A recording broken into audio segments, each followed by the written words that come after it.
질투하시는 여호와라는 제목으로 말씀을 나누기를 원합니다. 여러분 1절에 나움의 묵시라 그렇게 돼 있어서 이 성경은 나움 선지자가 기록했다는 것을 알 수 있습니다. 나움 이름의 뜻은 위로라는 이름의 뜻을 갖고 있습니다. 나움 그러면 이스라엘 백성들 가운데 흔히 볼 수 있는 그런 이름이었습니다. 그런데 공교롭게도 나움 선지자가 아수르의 수도였던 그 니느웨 성읍을 향해서 멸망을 선포해야 되는데 니느웨라는 이름의 뜻이 그 뜻 안에도 위로가 있습니다. 주님이 위로하시다 그런 이름의 뜻을 갖고 있습니다.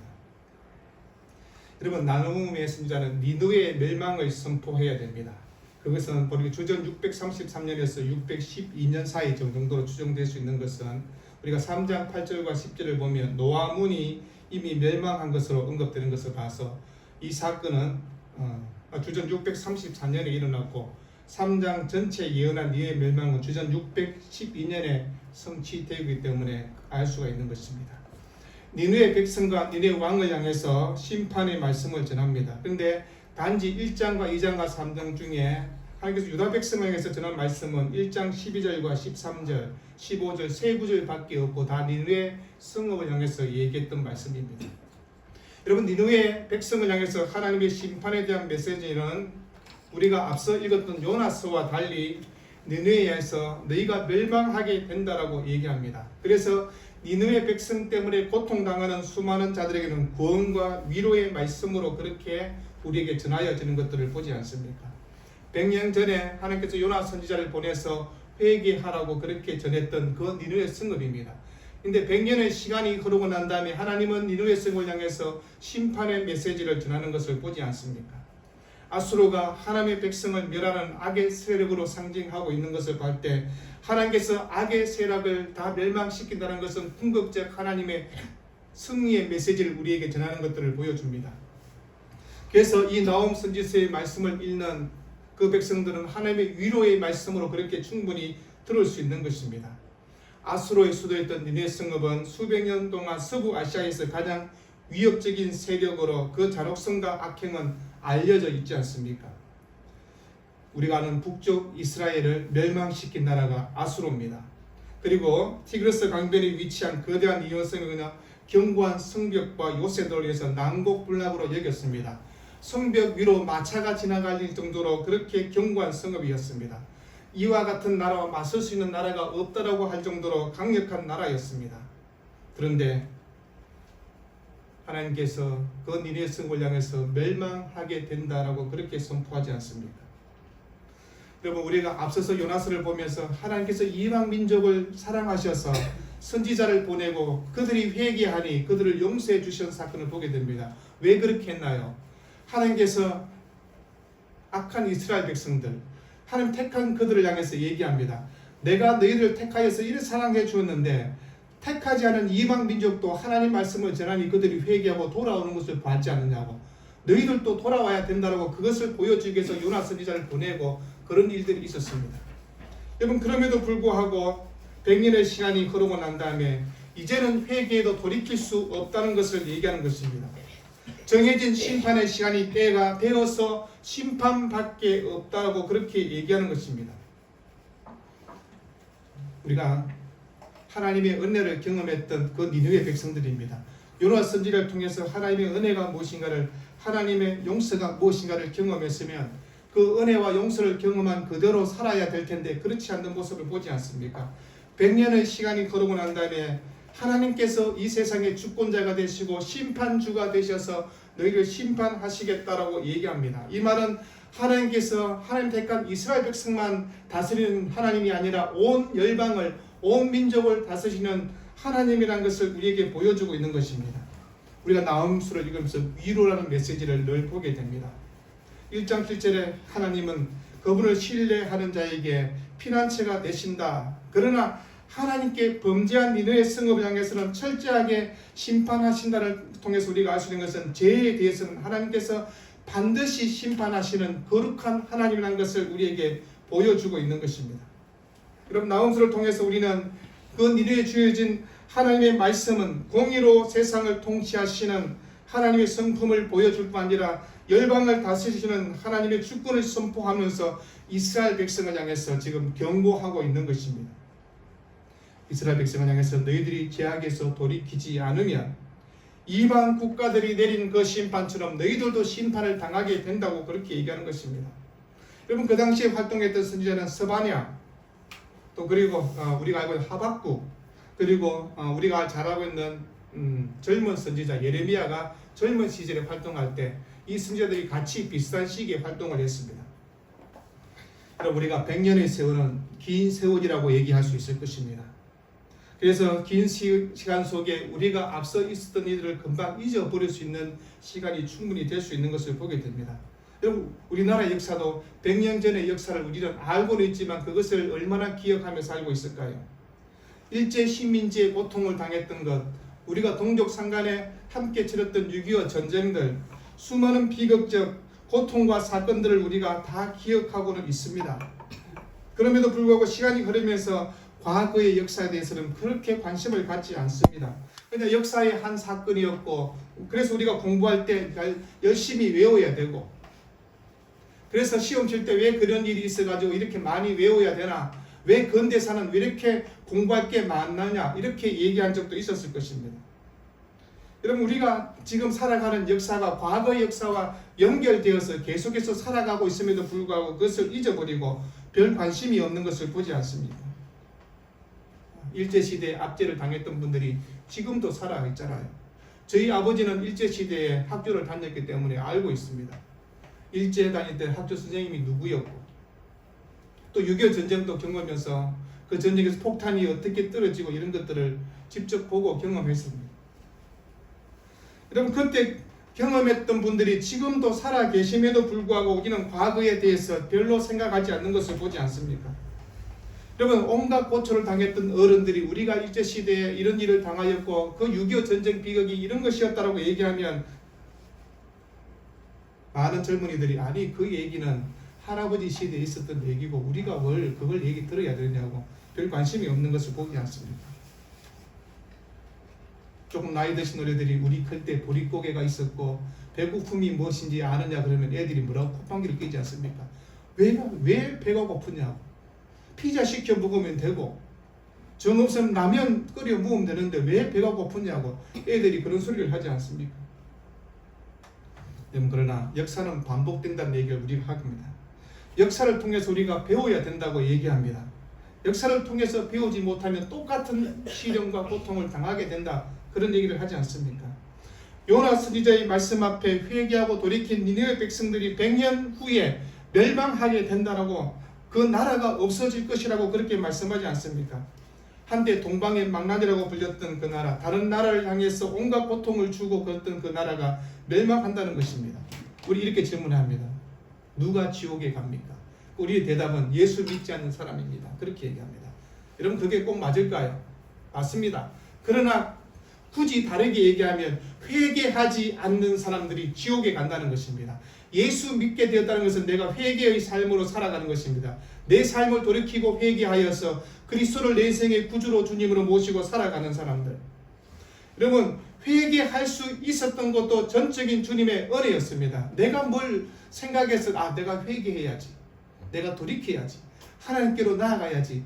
아닙니다. 하나님께서 우리에게 은혜를 베푸시셔서 하나님 앞에 회개하게 하셨고 하나님 앞으로 나아올 수 있게 된 것입니다. 그런 은총과 긍휼을 받았던 우리의 삶이라고 얘기하는 것입니다. 여러분, 그런데 우리가 나홈서 짧은 1장부터 3장까지 보면서 2장과 3장은요, 하나님의 심판이 니느웨에 임할 때 얼마나 엄청난 일이 일어나는가를 우리에게 보여주지 않습니까? 여러분, 2장 3장을 보면서 정신이 번쩍 들어야 됩니다. 하나님의 심판이 시시하게 이렇게 오는 게 아니구나 라는 것을 깨달아야 되는 것입니다. 여러분, 1장은요, 하나님이 심판을 행하신다 했을 때 그 하나님이 어떤 분인가를, 왜 니느웨를 심판하게 되는가를, 그 이유를 우리에게 밝히고 있는 것입니다. 여러분, 하나님의 심판은 하나님의 진노라고 그렇게 말씀하지 않습니까? 여러분, 하나님의 진노는 하나님 앞에 대적했던 모든 자들에 대한 복수라는 것입니다. 여러분, 하나님의 복수는 또 하나님의 질투로 나온다고 그렇게 성경은 얘기합니다. 여러분, 왜 하나님을 향해서 질투하는 분이라고 그렇게 표현하고 있을까요? 하나님께서 우리에게 계명을 주시면서 하나님께 스스로 나는 질투하는 하나님이다라고 그렇게 성경은 말했습니다. 여러분, 질투란 단어가 무엇입니까? 경쟁 관계에서 상대를 용납하지 않는 것을 이렇게 말할 때, 여러분, 모든 것을 다스리고 통치하시는 하나님이 아니 질투를 하시다니 이게 무슨 말이라고 얘기할 수 있겠습니까?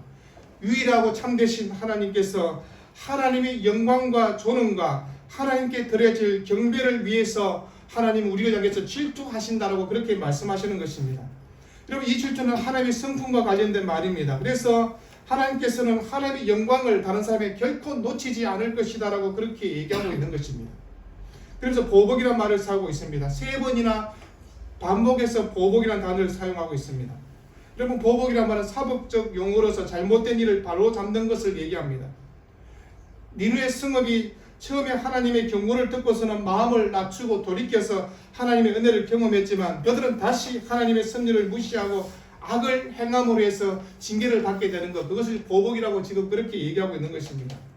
여러분, 진노가 무엇입니까? 하나님은 죄에 대해서 반드시 진노하신다는 말은 심판하시겠다는 그 말씀입니다. 하나님의 진노는요, 이기적이며 통제를 벗어난 인간의 충동적인 분노와 다른 것입니다. 하나님의 공의 앞에서 하나님의 심판의 이야기를 하고 있는 것입니다. 여러분, 이 시대를 보십시오. 포스트 모던 시대에 사람들이, 여러분, 신은 어디에든지 있다라고 그렇게 얘기합니다. 모든 종교는, 모든 그 종교는 다 구원이 있다고 그렇게 가르치지 않습니까? 포가지 차별법을 통해서 동성애를 얘기하면서 남자와 남자가 결혼할 수 있다고, 여자와 여자가 결혼할 수 있다고, 성적 전환 수술을 하지 않고도 동성애를 할 수 있다고. 여러분, 세상이 그렇게 지금 바뀌어 버리지 않습니까? 여러분, 진리가 있는 그 진리를 거부하고 살아가는 이 시대를 향해서 하나님이 진노하신다는 것을 얘기하는 것입니다. 여러분, 진리는 배타적입니다. 왜냐하면 그것을 벗어나면 안 되기 때문에 그렇게 되는 것입니다. 절대 진리가 존재하지 않는다고 세상은 말하지 않습니까? 무슨 절대 진리가 있느냐고. 그러나 성경의 가르침은 절대 진리를 우리에게 가르쳐주고 있는 것입니다. 그런 우리를 향해서 하나님은 이렇게 무서운 말씀으로 우리에게 질투란 단어, 보복이란 단어, 진노란 단어를 사용하면서 왜 그렇게 말씀하고 있는 것일까요? 여러분, 우리를 향해서는 이 말은요, 하나님을 섬기는 너희들은 가장 행복하고 기쁨으로 살아갈 수 있는 가장 좋은 길을 선택해서 살아가고 있다고 얘기하는 것입니다. 그렇지만 불행하게도 하나님의 뜻을 저버리고 살아가는 그들을 향해서는 하나님의 진노와 보복이 임하게 될 것이라고 얘기하는 것입니다. 왜 우리가 행복합니까? 돈이 많아서요? 아니잖아요. 하나님을 섬기니, 하나님의 진리의 말씀을 배우니, 가르치니, 그것을 우리가 알고 있으니, 그 길을 따라가고 있으니, 그래서 우리가 행복하고 감사하고 기뻐할 수 있다고 얘기하는 것입니다. 우리가 알고 있는 청교도 신학교든 조나단 에드워즈는 이렇게 얘기했습니다. 하나님이 최고로 경배하시고 하나님 한 분만을 존중해야 한다고 말하면서 그렇게 행할 때 우리는 가장 행복해지며 최고의 기쁨을 누리게 된다. 여러분, 돈을 가장 많이 가지면 행복해진다고 얘기하면 될까요? 여러분, 돈이 가장 많으면 행복해질 사람은 삼성의 이병철 회장, 이건희 회장, 이재용 회장, 아마 그 사람들이지 않겠습니까? 이병철 회장의 딸이, 제가 한번 얘기를 아마 한번 한 적이 있을 것입니다. 미국 가서 있다가 아파트에 떨어져서 자살해 버렸습니다. 아니, 돈도 그래 많은데 아마 분명히 저 아버지가 재산 줄 때 몇억 주는 게 아니라 몇백억 주는 게 아니라 몇 조를 주지 않겠습니까? 자식들한테 뭐 이렇게 나눠주면. 그럼 그 많은 돈을 상속받을 수 있는 아이가 자살해 버렸습니다. 돈이 인생의 전부가 아니라고 얘기하는 것입니다. 여러분, 진정한 기쁨이 뭔가를 안 사람은 하나님의 관계가 바른 사람, 하나님의 뜻을 따라 순종하며 살아가며 하나님의 영광에 살아가는 그 사람이 가장 기쁨의 삶을 살아가고 있습니다. 우리가 왜 불행하다고 얘기할까요? 여러분, 우리 돈이 없어서, 환경이 나빠서, 상황이 좋지 않아서? 아닙니다. 여러분, 하나님과의 관계가 바르지 않으니 불행한 것입니다. 하나님의 뜻 안에 살지 않으니 내 마음이 불안하고 불행할 수밖에 없는 것입니다. 여러분, 하나님의 선하심을 믿는다면 그 하나님을 믿고 살아가는 사람은 기쁨과 감사가 넘쳐날 수 있는 것입니다. 그러나 그 하나님의 선하심이 질투로, 진노로, 복으로 바뀌신다는 것을 기억하라는 것입니다. 하나님의 진노가 우리 가운데 쏟아지기 전에 선하신 하나님을 바라보며 하나님의 뜻 가운데 살아가라고, 그것이 온전한 예배자의 삶이라고, 그것이 하나님을 믿는 백성의 삶이라고 그렇게 얘기하고 있는 것입니다. 1장 전체 하나님은 자신이 심판하는 이슈가 질투하시는 하나님을 설명하면서 하나님 자신이 선하다고 그렇게 말씀하고 있습니다. 여러분, 왜 선한 하나님이가 얘기할 때 하나님은 환난 날에 피난처가 되실 만큼 선하신 분이라고 우리에게 말씀합니다. 그럼 피할 곳이 있는데 왜 피하지 않고 있습니까? 하나님께로 피하면 된다고 성경은 얘기하는 것입니다. 그리고 세상 사람을 보면서 왜 우리가 안타까워합니까? 하나님께로 돌아와서 선하신 하나님께로 피하면 되는데 돌아오지 않고 피하지 않으니 그들에게는 멸망밖에 없는 것입니다. 그들에게는 지옥밖에 없다고 얘기하는 것입니다. 여러분, 하나님께로 피하면 가장 안전하고 행복한 길이 있는데 사람들은 멸망의 길로, 죽음의 길로 도망가니 하나님께서 질투하고 불같이 분노가 일어난다고 얘기하는 것입니다. 살 길이 있는데 죽음의 길로 가니 하나님께서 발을 동동 구르면서 불처럼 강력한 열정으로 우리를 향하여 이렇게 말씀하고 있는 것입니다.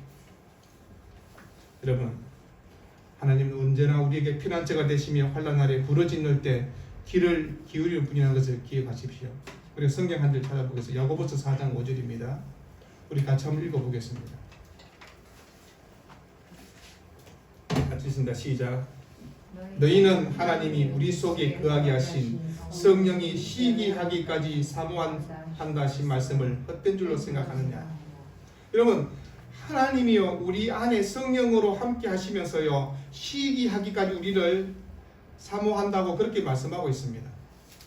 성자 예수님이 우리를 구원하기 위해서 말씀으로 육신이 되어서 가장 낮고 천한 모습으로 우리 이 땅에 오셔서 십자가에 못 박히고 피 흘리기까지 온갖 고초와 온갖 모욕을 당하며 죽음을까지 당하면서 우리를 사랑하셨던 이유가 무엇인가를 생각해 보십시오.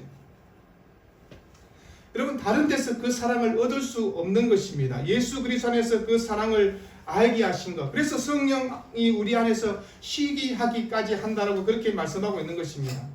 때로 우리가 회개할 때 눈물을 흘리고, 여러분, 성령이 우리 안에서 시기하기까지 우리에게 이 말씀을 하고 있는 것입니다. 여러분, 하나님이 우리의 피난처가 되시고 시기하기까지 사랑하시다는 말씀을 들으면서 왜 하나님을 피하고 있을까요? 왜 하나님을 외면할까요? 그들이 여전히 사람들은요 자기 힘으로 살아갈 수 있다고 생각합니다. 내가 돈을 굳건히 잡고 있으면 내 삶이 안전하게 될 것이라고 얘기합니다. 내가 붙들고 있는 것들, 내가 의지하고 있는 것들이 그것이 내 인생을 잡아줄 것이라고 얘기합니다. 결코 그렇지 않습니다. 여러분, 이스라엘 백성들이 애굽을 의지하고 아수르, 바벨론을 의지했을 때 어떤 결과가 있었는가를 성경의 역사를 통해서 우리에게 말씀하지 않습니까? 여러분, 강대국의 눈치를 보면서 그들의 비유를 맞추면 잘 될 것 같았지만 결코 잘 되지 않는다고, 일이 더 꼬이게 될 것이라고, 더 큰 어려움을 겪게 될 것이라고 얘기하는 것입니다.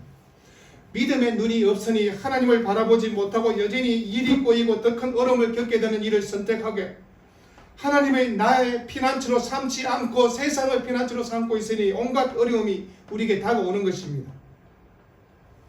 그런데 성령 하나님이 시기하기까지 우리를 사모하게 하시기 때문에 우리의 물질, 우리의 시간, 우리의 영혼, 이 모든 것들이 하나님을 사랑하며 살아가도록 얘기하는 것입니다. 여러분, 하나님 말씀을 무시하고 하나님의 뜻을 제쳐놓고 세상의 어떤 것에 관심을 갖고 애정을 갖고 몰입하면요 하나님은 우리 향해서 시기하고 질투하시고 가만히 안 두겠다고 얘기합니다. 여러분, 우리 두 사람이 바람 피우면 제가 어떻게 할까요? 눈이 돌아가지 않겠습니까? 무슨 일이, 나무 여자가 바람 피우면 내가 어이구 그랬나 어쩌고 어뚜둑하고 참말로 안 됐네. 여러분, 하나님은 우리를 사랑하셔서요 이렇게 시기하고 질투하고 그렇게 다가오시는 거라고 얘기하는 것입니다. 그런데 그 하나님의 사랑을 얼마나 느끼고 계시나요? 오늘 3절에 노하기를 더디하신다고 했습니다. 여러분, 이건 노하기를 더디한 하나님의 속성을 얘기하고 있습니다. 여러분, 우리에게 회개하고 돌이킬 수 있는 기회를 주시고자 하시는 하나님의 마음을 우리에게 얘기하고 있는 것입니다. 여러분, 하나님께서 만약 악에 대해서 악으로 우리를 갚으시면 여기 앉아있을 사람이 누가 있나요? 나는 아닌데 라고 생각하십니까? 그럼 우리가 다 죄인입니다. 목사는 죄를 안 지을 것 같습니까? 물론 제가 여러분이 말하는 도덕적 윤리적 죄 짓지 않습니다. 근데 제가 지난 주 한 주 동안 있으면서 나를 대해서 만약 험담한 사람이 있다고 생각해 보십시오. 근데 모르면 지나가잖아요. 근데 그걸 알게 된 내 마음속에 어떤 불편함이 들까요? 우리에게 마음속에 그런 마음들이 다 있는 것입니다. 권능이 크시며 그랬습니다. 여러분, 하나님의 능력을 우리에게 말하는 것입니다. 하나님은 오래 참으시고 벌할 능력이 있음에도 불구하고 참고 기다리시는 하나님, 그럼에도 불구하고 벌받을 자가 있음에 대해서 회개하고 돌이키라고 얘기합니다. 그럼에도 불구하고 돌이키지 않는 자에게는 하나님 그것을 묵과하지 않겠다고 얘기하는 것입니다. 여러분, 심판의 능력은 하나님의 능력을 우리에게 얘기할 때 하나님은 자연계의 모든 것을 통해서 우리를 향해서 심판하게 될 거라고 그렇게 말씀하고 있습니다. 3절 말씀에 여호와 길은 회오리 바람과 광풍에 있고 구름은 그의 발에 티끌이라 그렇게 얘기합니다. 여러분, 자연의 모든 것이 하나님의 주권 아래 있다는 것입니다. 하나님은 아무것도 없는 가운데 천지 만물을 다 창조하신 능력의 하나님이기 때문에 그것을 가지고도 우리를 심판할 수 있다라고 그렇게 얘기하고 있는 것입니다. 하나님의 진노는 아수르를 회오리 바람처럼 휩쓸어 갈 것이고 스스로 내가 강하다고 믿었던 그들을 향해서 하나님의 발 아래 짓밟히게 될 것이다라고 얘기하고 있습니다. 하나님은 심판을 통해서 그분의 공의뿐만 아니라 무한하신 능력을 우리에게 드러낼 것으로 얘기하는 것입니다. 그래서 모든 피조의 세계들은 하나님의 능력으로 바다와 강물을 마르게 하신다고 얘기합니다. 4절에 밧산과 갈매가 내바르는 모든 살림과 목축지로 유명했던 곳입니다. 그곳에 하나님께서 진노를 퍼부으시게 되면 가장 기름진 땅도 황폐하게 될 것이다라고 그렇게 얘기하는 것입니다. 여러분, 든든하고 굳센 위형으로 사람들의 경탄을 자극했던 견고하고 거대한 산과 언덕들도 하나님의 능력 앞에 견디지 못할 것이라고 오전에 얘기하지 않습니까? 여러분, 산들이 그랬습니다. 그래서 고대 근동에서 산이라는 것은요, 왕국을 상징합니다. 여러분, 산들이 진동한다는 것은 왕국이 진동하고 있다는 것을 얘기하는 것입니다. 그래서 6절의 선지자는 하나님의 심판의 능력을 얘기하면서 그분의 진노가 감당할 수 없는 것이라는 것을 강조하고 있는 것입니다. 분노, 진노, 불 이런 단어를 사용하면서요, 그리고 하나님의 분노는 너무나 격렬하고 힘이 있어서 불처럼 쏟아져서 우리에게 임할 것을 얘기합니다. 바위들이 깨지는 능력으로 그렇게 표현되고 있지 않습니까? 누가 능이란 말을 반복해서 사용하게 된 것은 그 위험의 강도가 높아지고 있다는 것을 얘기하는 것입니다. 누가 감히 하나님의 극심한 진노를 대항하며 설 수 있겠냐고 그렇게 얘기하고 있는 것입니다. 아수르의 나라가 아무리 대국이라지라도 설 수 없다라고 얘기하는 것입니다. 가장 강력한 자연의 세력이 하나님의 심판의 도구로 사용되면 그 진노의 맹렬함을 피할 수 없을 것이라고 얘기하고 있습니다. 한 개인이든 한 나라든 심판을 견딜 수 없다는 것입니다. 아수르의 이 말, 하나님의 심판은 고통당하는 유다 백성에게는 구원의 큰 기쁨의 소식이었을 것입니다. 그래서 하나님께서 일어나셔서 압제자를 멸하실 때 유다를 향해서 그분의 선하심을 7절부터 말씀하고 있는 것입니다. 아수르를 향한 하나님의 심판의 경고는 자연스럽게 유다 백성에게 대한 하나님의 선하심을 얘기하는 것입니다. 여호와는 선하시며 환난 날의 산성이시라. 그는 자기에게 피하는 자들을 아시느라고. 그리고 산들을 녹이고 바다를 멀리시는 격렬한 분으로 심판을 행하시는 그 하나님이 우리의 구원의 산성이 되신다고 얘기하는 것입니다. 그래서 자기에게 피하는 자들을 아신다는 것은 하나님의 것으로 인정하고 받아주시겠다는 것입니다. 여러분, 하나님께서 특별히 우리를 향해서 보호해 주시겠다고 그렇게 말씀하고 있는 것입니다. 하나님의 진노는 죄에 대한 진노입니다. 우리를 향한 어려운 백성을 향한 진노가 아니라 죄에 대해서 하나님께서 이렇게 심판하시겠다는 것입니다. 그래서 그 진노의 심판은 악인에게 보응하시고 구속에 방해되는 모든 장애물을 제거하신다는 것을 얘기합니다. 그래서 하나님이 환난 날의 산성이라고 고백을 통해서 하나님 외에 다른 어떤 대안도 갖지 못하는 것을 얘기하는 것입니다. 그래서 하나님만 바라보라고 얘기하는 것입니다. 여러분, 우리가 이 땅을 살아가면서 여러분, 가장 큰 약속과 위로의 말씀이 어디에 있습니까? 여러분의 부모가 가장 큰 약속과 위로를 주었나요? 여러분의 형제들이 그렇게 해주나요? 국가가 여러분을 향해서 어떤 위로와 약속을 해주고 있습니까?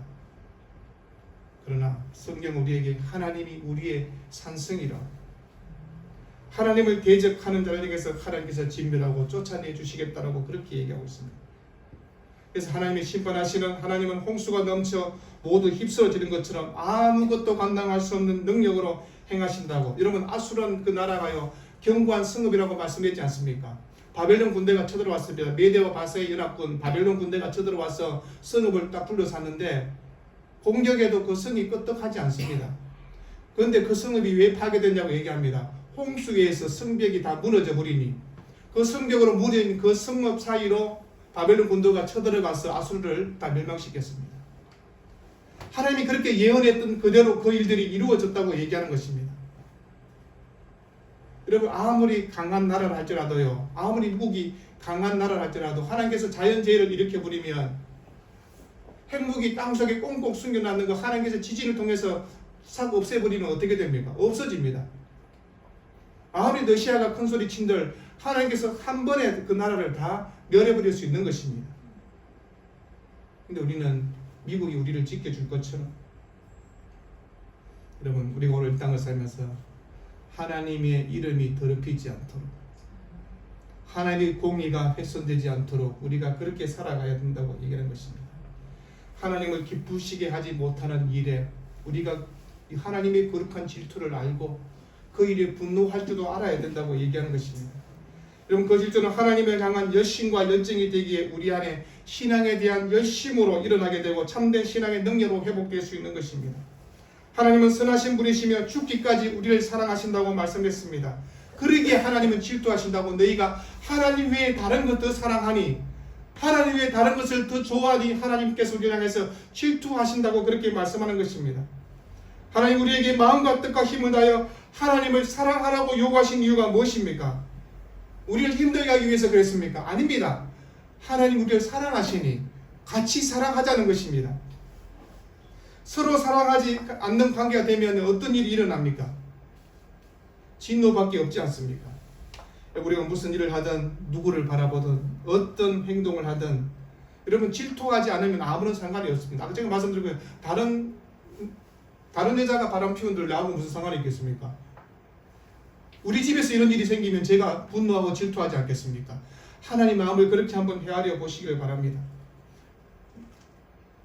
니느웨 백성이 멸망당한 것을 바라보면서 우리가 그것을 반면교사로 삼아 하나님 앞에 돌이켜서 하나님을 사랑하고 하나님 말씀에 순복하고 그렇게 살아갈 때 가장 행복한 삶이 된다는 것을 얘기하는 것입니다. 여러분, 인생 최고의 행복과 기쁨은요, 하나님과 함께 걸어가는 것입니다. 하나님의 뜻 안에 순종하고 말씀대로 행하는 것이 가장 기쁨의 삶이 될 것입니다. 하나님을 경외하지 않는 시대에 우리가 구별된 삶을 살며 하나님의 성품에 참여하는 것은 전쟁 같은 일입니다. 우리가 거룩하게 살려가면요, 없던 적이 생기고 사람들이 조롱과 비난을 받을 수밖에 없습니다. 그러나 거룩함을 포기하지 않고 적당히 살 수 있는 길은 없습니다. 그래서 우리가 하나님이 거룩하니 너희도 거룩하라는 이 말씀을 우리가 기억하면서 하나님의 백성답게 거룩함을 선택하고 그것은 선택이 아니라 그 길로 가는 것만이 올바른 길인 것을 기억하는 것입니다. 여러분, 하나님이 걸어가라고 하신 그 길을 걸어가지 않으면요, 우리 모든 것을 다 잃어버리게 될 것입니다. 한국 교회도 모든 것을 잃어버리게 될 것이고 대한민국도 없어질 수 있습니다. 그러나 우리가 하나님을 사랑하고 믿음으로 살아가면 교회는 영원할 것이며 하나님의 나라뿐만 아니라 대한민국도 영원하게 될 수 있는 것입니다. 여러분, 대한민국이 잘 안 되는 책임도 우리에게 있습니다. 대통령에게 있는 것이 아니고 우리에게 있습니다. 교회에 있는 것입니다. 성도들에게 있는 것입니다. 성도와 교회가 잘하면요, 하나님이 우리 때문에 대한민국을 복을 주시는 것입니다. 근데 교회와 성도가 잘못하면 하나님이 우리 때문에 대한민국이 망하는 길로 들어갈 수 있는 것입니다. 대통령 욕하지 말고, 저도 대통령 열심히 욕합니다만 대통령 욕하지 말고 우리가 우리 삶에서 거룩함을 드러내고 심판과 정죄의 대상이 아닌 하나님의 공의를 드러낼 수 있는 삶으로 그렇게 살아가기를 우리의 주 이름으로 축원드립니다.